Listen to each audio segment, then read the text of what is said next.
Avid DT viewers will remember that we introduced you to the second generation Audi R8 towards the end of last summer.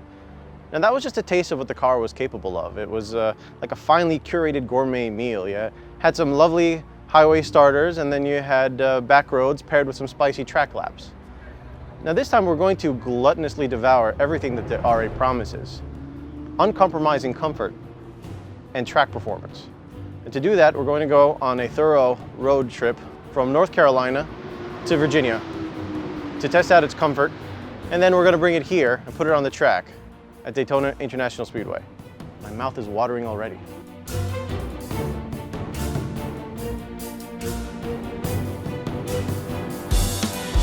In case you forgot, the 2017 Audi R8 is the latest iteration of the automaker's Halo vehicle, packing a mid-mounted 5.2-liter V10.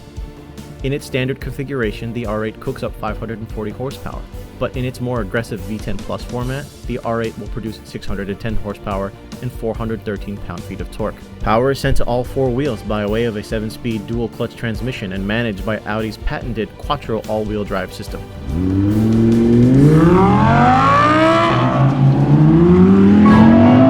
When it first dropped, Audi sports car put Porsche on notice, vying for the title of the sports car that could double as a daily driver. Furthermore, the R8 is supposed to be a capable track car that doesn't also sacrifice on its comfort aspects. To start, we headed off from the Biltmore Estate in North Carolina and took the long way to Virginia to put a couple hundred miles on the multifaceted motor car. I'm already a couple hours into the drive, and after just kind of fiddling with the seats and getting the steering wheel, everything just sewed. Once I set everything, I've been comfortable ever since. I haven't really fatigued. I haven't gotten stiff from sitting here. It's been a mix of fun mountain back roads, uphill, downhill, a bit of highway here and there. It hasn't really worn me out. If we're talking comfort, we've got to talk about the suspension. Both the front and rear sit on a double wishbone setup. The standard V10 model adds additional comfort with a magnetic ride suspension, but the V10 Plus sticks to fixed dampers. This is the clear choice for performance, but it's also surprisingly comfortable when taking a break from sportiness. You can switch to the different drive select modes, and go from dynamic to comfort. As I'm in comfort, everything is kind of nice, and I'm in a supercar that can go these ludicrous speeds, but I can have a conversation, you know. If I hit dynamic, yeah, the throttle valves open up and I can things stiffen up, but I don't have to drive that way, and that's the great thing. When I actually found some nice mountain roads to ascend and subsequently descend, the dynamic mode did everything that I wanted it to.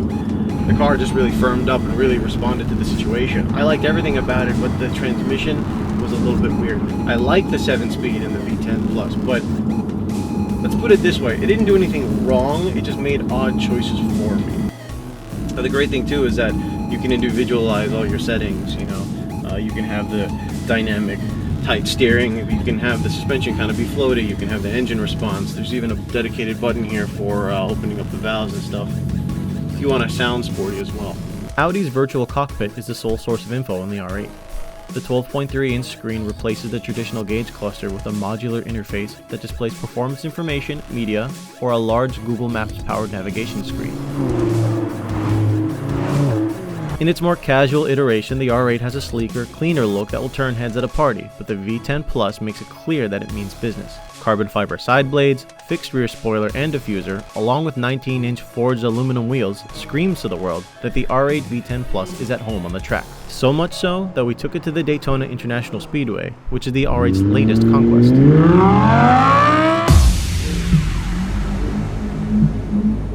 The Rolex 24 at Daytona is just about the most grueling endurance race on American soil. Just this past February, the R8 GT3 LMS race car took the Magnus racing team to win in its class. So you might be saying, that's a race car, what does that have to do with the road car? Well, more than you'd think. Let's start with the engine. Bolt for bolt, the 5.2-liter in the road car is the same in the race car. In fact, due to restrictions to the formula of the car and its class, the R8 that you and me could buy is more powerful than the GT3. All told, the R8 V10 Plus shares 50% of its components with its motorsport brethren. It turns out that having half a race car at your disposal is better than you might think. Go! Now we did the road stuff, we did that comfortable thing, now we're bringing it to the track, we're bringing it to Daytona. Well, my issue with the automatic transmission kind of go out the window in this setting. I felt that it was was making some weird choices. I didn't necessarily mean they were wrong, but they were strange. And I think it's because of the unpredictability of what we're doing. Now here in a consistent place where I'm pushing the limits of speed and then bringing it back, the automatic transmission knows exactly what to do. Sure, the other 50% of the GT3 car makes for supremely fast laps, but even in this off-the-shelf car, packed with modern amenities, I'm able to reach 170 miles per hour and potentially hit the 205 max speed if the track was opened up to its NASCAR configuration. The Quattro system sends most of the power to the rear wheels, but the torque can be split dynamically depending on conditions. This balance works in tandem with the 7-speed dual clutch, which has gears 3 through 7 set up at shorter ratios to keep the car in a higher RPM range. All this adds up to a car that works with you than against you, allowing the Focus to be where you need it to be. The other thing too is like it's actually pretty quiet, and it's very kind of comfortable still, even in this condition. A track like this is a big boy track. It can take a lot out of you. It takes the blood away from your face, like I mentioned probably 19 times, probably because I have no oxygen in my brain. But I'm not so bad. I'm in pretty good condition. I mean, normally I wouldn't have the air conditioning on, but I'm doing it now. And even so, I'm kind of comfortable. I'm not nauseous. I'm having a good time. I could do this all day. And when you're doing an endurance race, and you're using the race car version of that counts a lot. Sure, it's not as comfortable, but that starts from the ground up.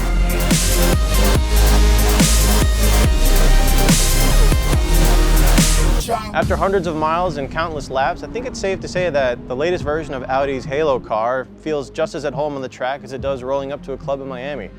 And the transition is easy too.